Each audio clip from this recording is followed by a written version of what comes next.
It's always showtime at BetMGM Sports. You can make your first bet risk-free up to $1,000 when you sign up with the code Sherdog. Don't let another game day go by without having the ultimate sports betting app in the palm of your hand. Discover non-stop excitement with BetMGM's state-of-the-art technology and dozens of betting options, including live wagers, props, parlays, and much more. No matter what your favourite sport is or how you like to wager, find out why there's nothing like getting a W at the king of sportsbooks. Use the code Sherdog and make your first bet risk-free up to $1,000. Download the BetMGM app and sign up today. Visit BetMGM.com for terms and conditions. 21 years of age or older to wager. Arizona, Colorado, Washington, D.C., Iowa, Illinois, Indiana, Louisiana, Michigan, Mississippi, New Jersey, Nevada, New York, Pennsylvania, Tennessee, Virginia, West Virginia, or Wyoming only. New customer offer. All promotions are subject to qualification and eligibility requirements. Rewards issued as non-withdrawable free bets or site credit. Free bets expire in 7 days from issuance. Excludes Michigan disassociated persons. Please gamble responsibly. Gambling problem? Call 1-800-NEXT-STEP in Arizona, 1-800-522-4700 in Colorado, Washington, D.C., Louisiana, Nevada, Wyoming, and Virginia.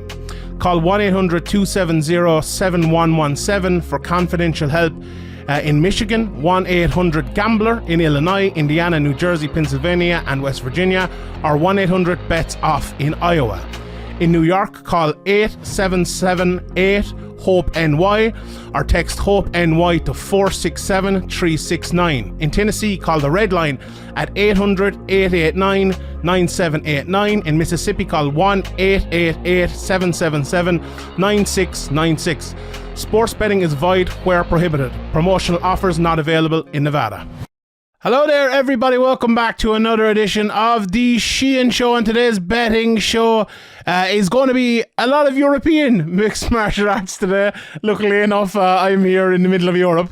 Well, maybe not in the middle of Europe, on the outskirts of Europe, I suppose I would say. So I have a bit of knowledge on that whole scene. And we're going to get all the bets from there today. So there's Cage Warriors, which I'm taking most of them from, but I'm also pulling one out of KSW here as well.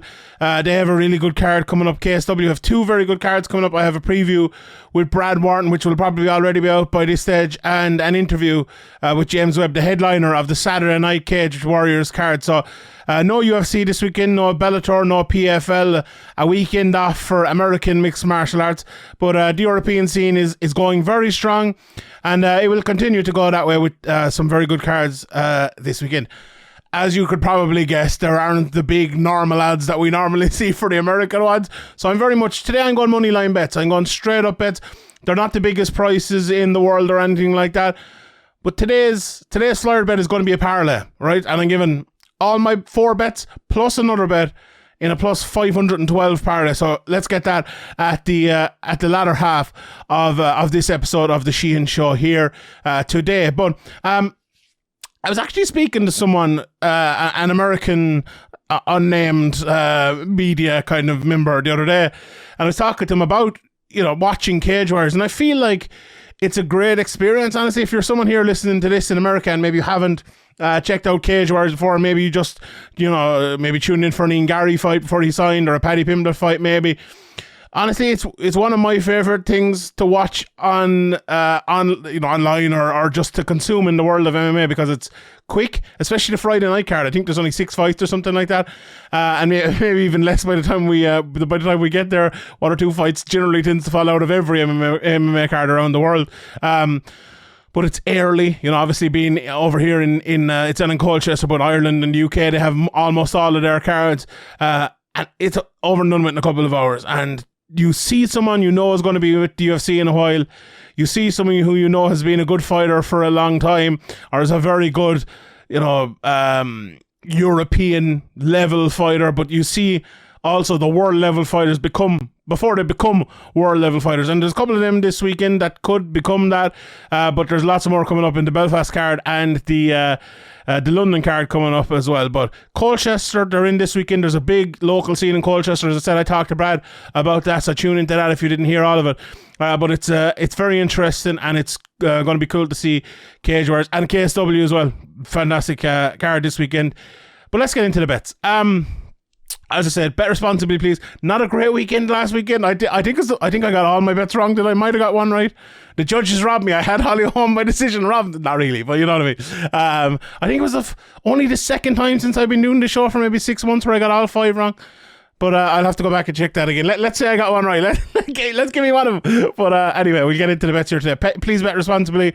Don't bet too much, especially on these fights, up and coming fights. A lot of people on the way up. It's maybe not the most consistent in the world, and maybe not the easiest to bet on. But anyway, we'll get into it. My first bet here, I'm going for Luke Shanks. He is minus 215, and it kind of pains me to give this bet a little bit, and the reason for that is his opponent is Josh Reed, and I think anyone who's watched Cage Warriors in any way over the last few years knows Josh Reed and loves Josh Reed and loves his style. He's the guy who's in that unbelievable fight with Nathaniel Wood, who's in the UFC now, where they went back and forth and back and forth and back and forth, and he's been in loads of great fights before and since that as well.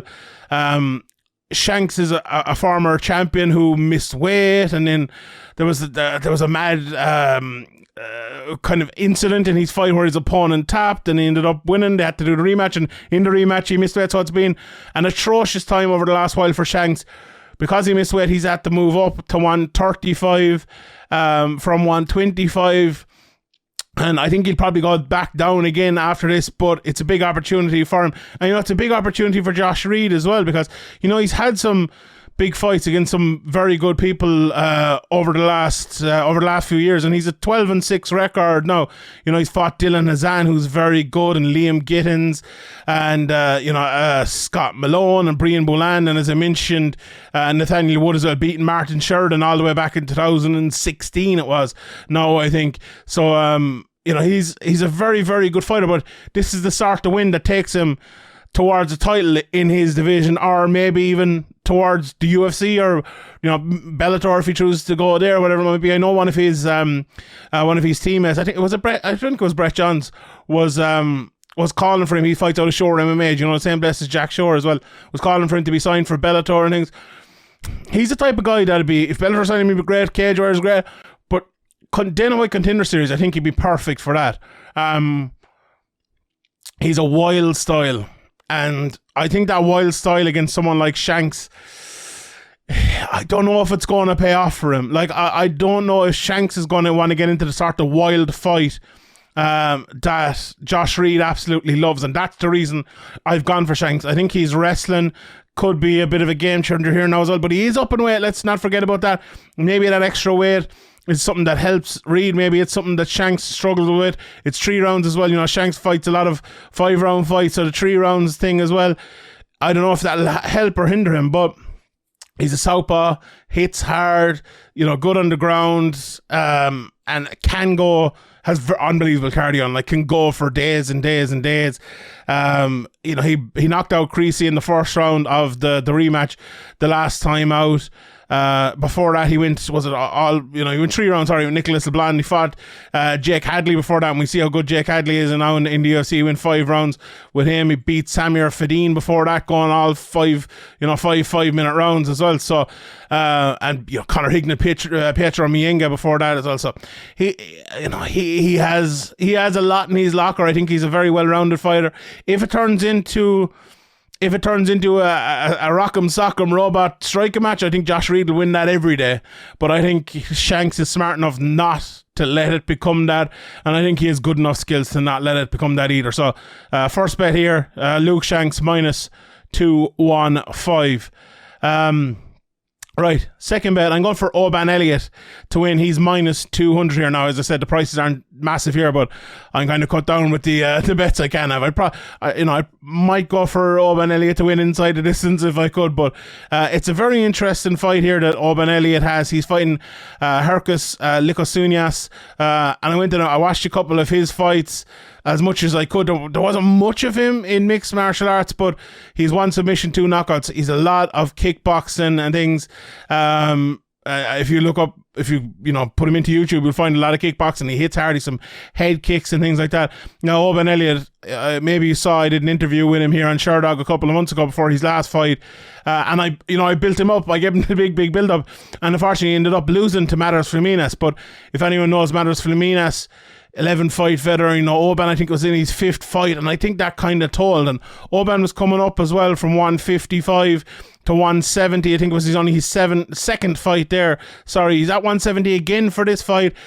I'm very interested to see if 170 is the future for Oban or not, but I think this is a good matchup for him. What he showed in that Fluminas fight as well, and what he has showed, he can wrestle and he can box. His father, who passed away a few years ago, unfortunately, he was a professional boxer, and Oban fights in his shorts, and he boxes very, very well, and he can hit hard.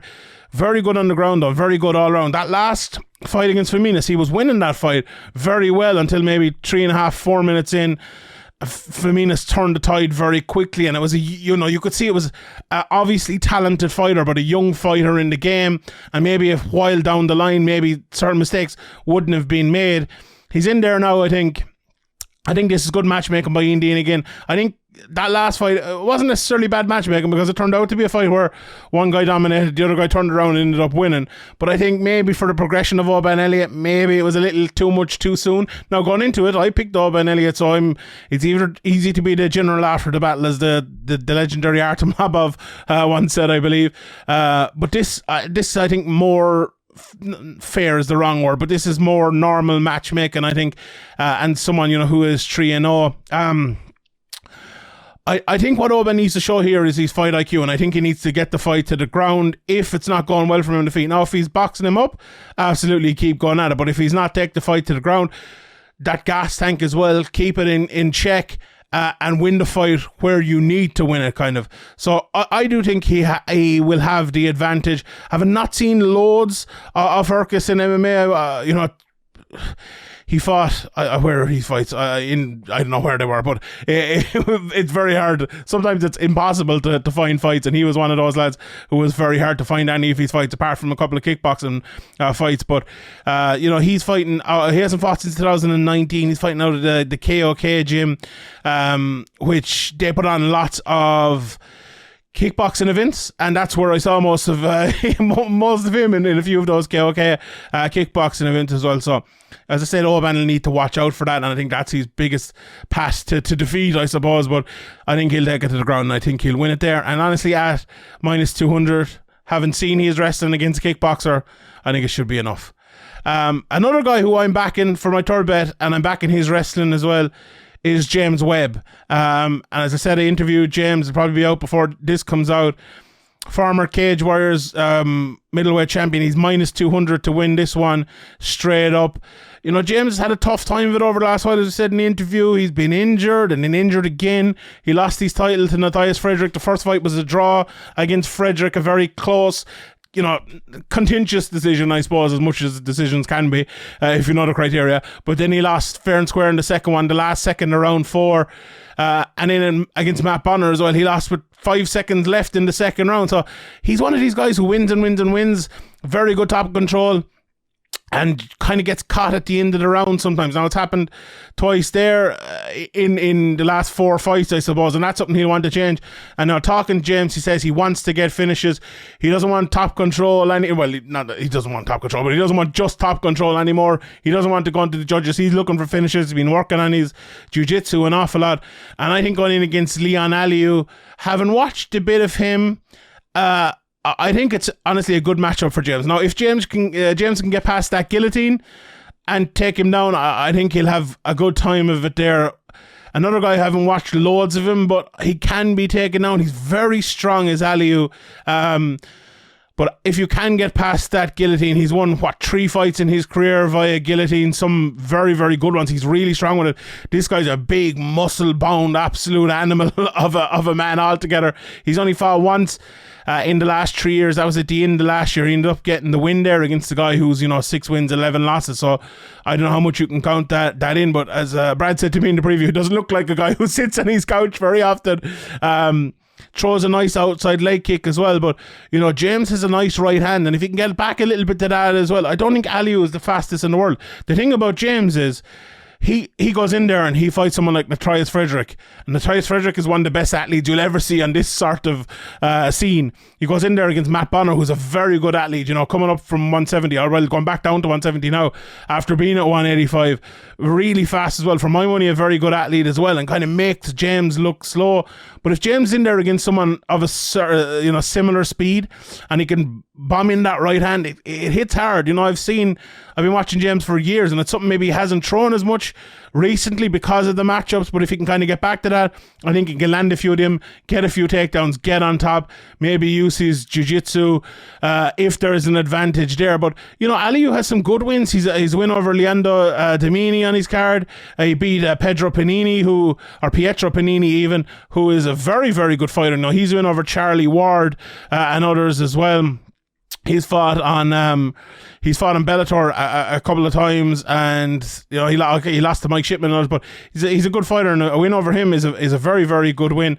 And you know, Diamini as well. He's 11 wins in 15 fights. He's been fighting in Aries now for a while, but he fought a few times in Cage Warriors as well.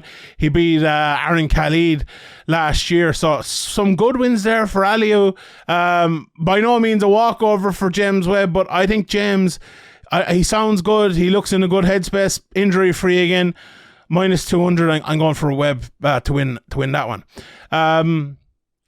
So the fourth of my 4 bets, and then I'll go for the parlay. I'm going for Michal Materla in KSW, and you mightn't have heard of this, but Materla is fighting Mariusz Pudzianowski, the world's strongest man. You might be thinking, Materla like a middleweight. Has Materla even fought down at welterweight? I think he might have. He fought at light heavyweight, but he's fought at middleweight most of his career, and he's gone up to fight Pudzianowski. But look, Pudzianowski, we know what Pudzianowski is, the world's strongest man, 265 pounds, an absolute brute of a man. But Materla, just a really skilled, well-rounded fighter, you know, some great wins. You know, he's beaten the likes of Damian Janikowski, Martin Zawada, Paulo Tiago, Husimar Palhares, you know, Jay Silva, Kindle Grove back in the day even as well. So some very, very good wins there on his record. And he's, you know, he can do it all. He can wrestle, he can strike. He's obviously going to be faster than Pudzianowski.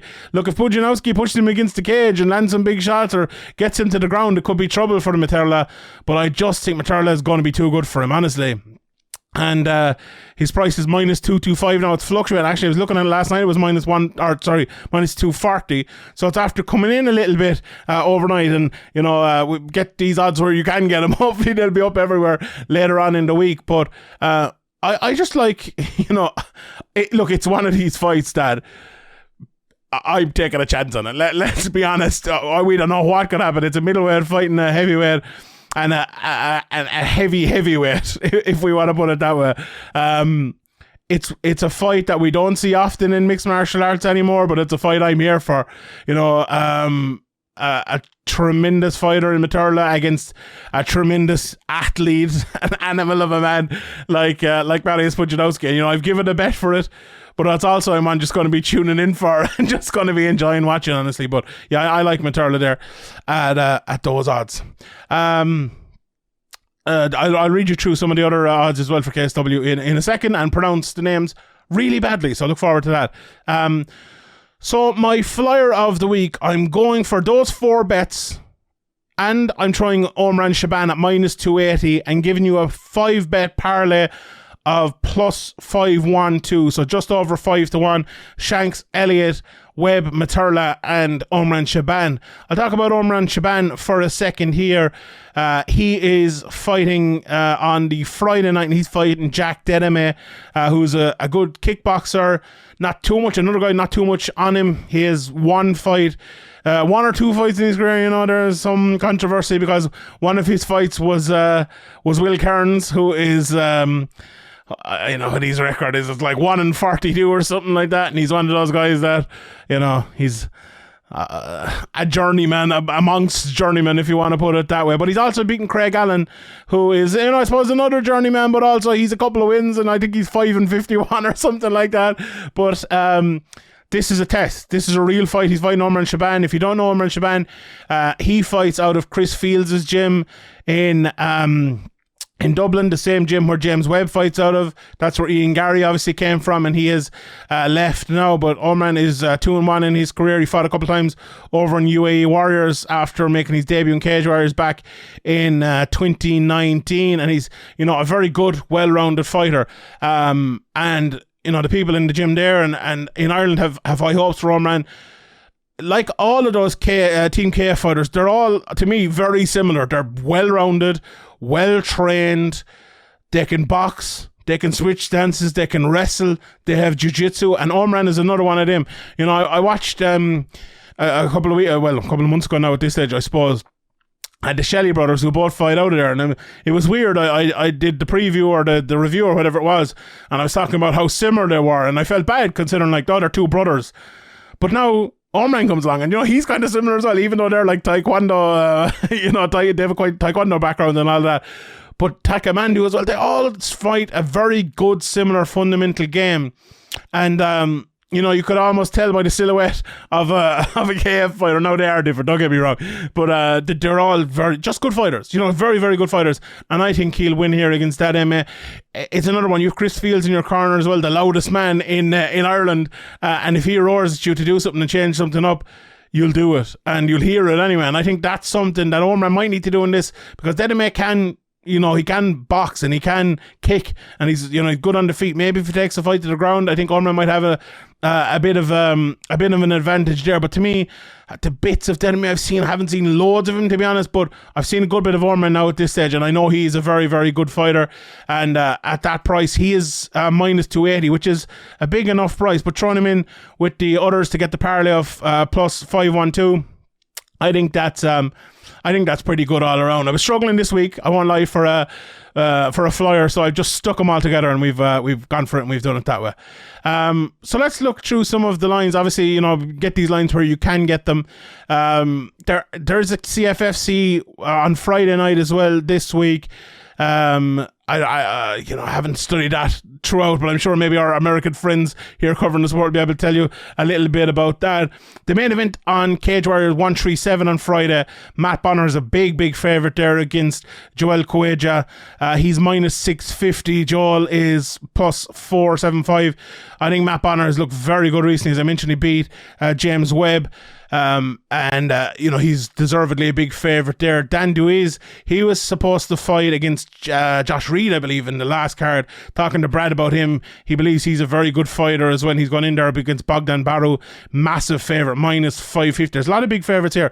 Adam Cullen as well, he is a guy that's on the come up in the promotion. If I'm not mistaken, he fights out of Paddy Pimlet's Next Generation gym, and has had some very, very good wins. 4-0 in his career. He beat Josh Plant along the way, who, Josh Plant mightn't have the best record in the world, but he's a tough guy and has given people like Kiefer Crosby tough fights as well. So Cullen minus 550 is a big favourite there. The closest fight, arguably, on the card on Friday is Tanio Plagioliccio, who fights out of SPG Ireland. He's fighting Benoit Blanco. He is the minus 280 favourite, and Blanc is plus 220. Michal Falk, that was actually only announced today, I believe. He's plus 300, minus 400 for Shoaib Youssef, and Dedeme is plus 275 with Omran Shaban it says here minus 350. I have it here down from earlier on, minus 280, so these odds are kind of fluctuating a bit, but get out where you can. On the Saturday night then, KSW first of all, Mariusz Pudzianowski plus 240 if you fancy Pudzianowski, plus 240, minus 300 for Materla. Daniel Olanchuk is minus 300 over Prasel, who is plus 400. There's some other names I suppose people would know on this card as well. Tommy Quinn, who is fighting out of Ireland in a rematch there that ended via IPOC. He's plus 350, minus 450 for his opponent Albert. Lucas Rakowski is on this card as well. He's a big favourite, minus 275 over Francisco Barrio. Anita Beckus, big favourite, minus 550 over Roberta Zocco. So check out all those odds there as well. And in the Cage Warriors 138 card on Saturday night, Conor Hignett, he's just a favourite over Michelangelo Lupoli. That's probably the closest fight of the weekend in terms of cage warriors. Hignan is one of these guys that you never know. He can turn up and he can put on some very, very tough fights for people as well. Now, that's relatively sketchy record of 9-7, but the guys he's fought, he's fought Gerard Afani, Adam Amasinger, Luke Shanks, he's fought Creasy, he's fought Aaron Abbey. Just, the who's who, beating Darren O'Gorman and Lee Mitchell and a few others as well. Whereas, Lupoli 5-2 now in his career. He beat Pajaricio, who we talked about there a little bit earlier on. So he's not one to be reckoned with as well either, and that'll be a close one. Fight I love. I was actually going to give Scott Pedersen as one of my bets. He's fighting George Tanasa. He's a local in Colchester. But Pedersen, I think he's 1-3 now, but he's fought some really good guys. Fought a couple of times in cage warriors, fought in Bellator as well. And this guy is way better than his 1-3 record. I fancy him to win there. He's -200. Oban Elliott, as I mentioned earlier, -200 plus 160 for Herkus. Tom Mearns and Prinz, Brad was saying in that on the preview, or maybe just after even, this is a real good fight and a real close one. In fact, this betting wise is the closest. -110 for Mearns, -120 for Prinz there. Luke Shanks -215, as I said. Josh Reed +175, and James Webb in the main event is -200 plus 160 for his opponent Leon Aliu.